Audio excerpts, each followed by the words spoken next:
Opinion টাইমসে আপনাদের সকলকে স্বাগত। আমি এআই সাহেব রয়েছি আপনাদের সাথে। রেশন বটন দুর্নীতি মামলায় নয়া মোড়। এবার 70 লক্ষ টাকা ফেরত দিতে চান এই দুর্নীতিতে সদ্য নাম জড়ানো অভিনেত্রী ঋতুপর্ণা সেনগুপ্ত। রেশন বটন দুর্নীতি মামলায় কেন্দ্রীয় তদন্তকারী সংস্থার জিজ্ঞাসাবাদের মুখোমুখি হওয়ার পরই এমনটা জানিয়েছেন অভিনেত্রী।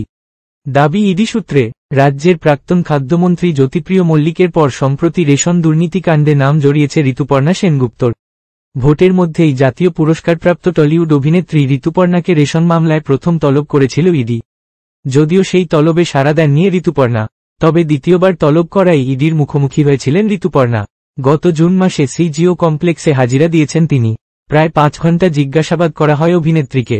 সেই সময় ইডি সূত্রে দাবি করা হয়, জেরায় ঋতুপর্ণা জানিয়েছেন 2013 সালে তার সংস্থায় 60 লক্ষ টাকা ঢুকেছিল ব্যাংক ট্রান্সফারের মাধ্যমে। এর মধ্যে 2 বছর পর 2015 সালে 20 লক্ষ টাকা তিনি ফেরতও দিয়েছিলেন তিনি। হাজিরা দিয়ে ইডি আধিকারিকদের কাছে অভিনেত্রী এই সংক্রান্ত নথিও দিয়েছেন বলে জানা যায়। সেই সময় দীর্ঘ জিজ্ঞাসাবাদ শেষে সাংবাদিকদের সামনে ঋতুপর্ণা বলেছিলেন, আমি সহযোগিতা করেছি। তদন্তকারীরাও খুশি। এই দুর্নীতির সঙ্গে আমার কোনো সম্পর্ক নেই। ইডি সূত্রে জানা গিয়েছিল, রেশন দুর্নীতিতে গ্রেফতার এক অভিযুক্তের সঙ্গে টলিউড অভিনেত্রীর প্রায় 1 কোটি টাকা নগদ লেনদেনের হদিস মিলেছে। কোথা থেকে এল এত টাকা? বিপুল এই অর্থ সম্পর্কে জানতেই তাকে জিজ্ঞাসাবাদ করে ইডি। তদন্তে নেমে ইডি আধিকারিকরা এও জানতে পেরেছিলেন ঋতুপর্ণার একটি সংস্থায় এই দুর্নীতির কয়েক লক্ষ টাকা ঢুকেছে। এবার এসব নিয়ে শোরগোলের মাঝেই 70 লক্ষ টাকা ফেরত দিতে চাইছেন খোদ অভিনেত্রী। এখন এই পর্যন্ত।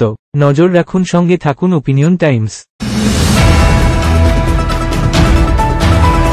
ওপিনিয়ন টাইমসে আপনাদের সকলকে স্বাগত। পশ্চিমবঙ্গে এই প্রথম বাংলা নিউজ পোর্টাল আমি এআই দিয়াসিনী, আর আমার সাথে আছে আমি এআই আদিত্য। রাজনীতির ডান থেকে বামের সব খবর আমার সাথে। আমি এআই ঐশানী। খেলা থেকে বিনোদন, সঙ্গে থাকবে সেলিব্রিটিদের কুটকাচালির খবর। আমি এআই সিদ্ধার্থ। বাজার অর্থনীতি থেকে রাজনীতির ওঠাপড়া, কুর্সি বদলের সব খবর আমার সাথে। আমি এআই দীপ্তি, থাকবো আপনাদের সাথে। সত্যের উদ্ঘাটন, নিরপেক্ষ বিশ্লেষণ, সঠিক খবর প্রদান। সঙ্গে থাকুন, দেখতে থাকুন ওপিনিয়ন টাইমস।